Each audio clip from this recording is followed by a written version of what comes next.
Mas pinaigting pa ng Animal Bite and Treatment Center o ABTC sa Davao City ang kanilang kampanya para ipaalala sa mga residente ng lungsod na agad magpabakuna laban sa rabies lalo na kung may exposure mula sa mga hayop.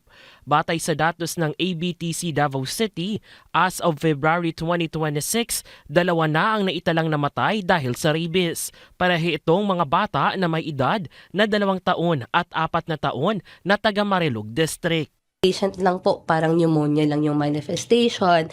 After which, nagmanifest na yung patient na natakot na sa tubig, agitated na siya, very signs of rabies. And then po, as the doctor naman po, history taking, nalaman nila po, sabi ng mother na, ay doc, parang mga 2 to 3 months ago po, parang napaakan ng bata po.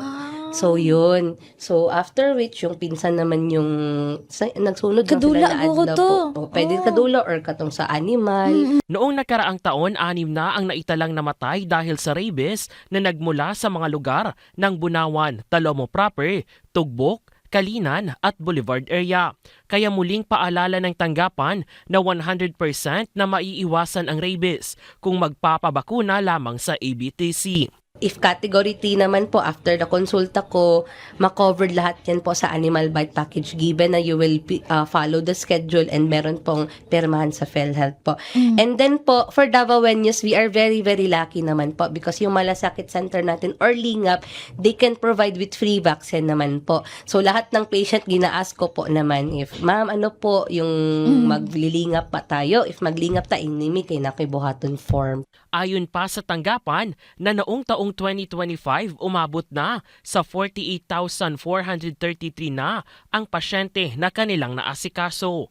Mariin din ang panawagan ng tanggapan na kailangang kumpletuhin ang serye ng bakuna upang matiyak ang proteksyon laban sa rabies. Samantala, katuwang din ng tanggapan ang Davao City Veterinarian's Office sa pagbibigay ng impormasyon sa publiko tungkol sa pagpapatuloy ng anti-rabies vaccination para sa mga alagang hayop tulad ng aso at pusa. Kasama rin dito ang Information Education Campaigns o IEC sa mga paaralan kaugnay ng paggunita ng Rabies Awareness Month ngayong buwan ng Marso.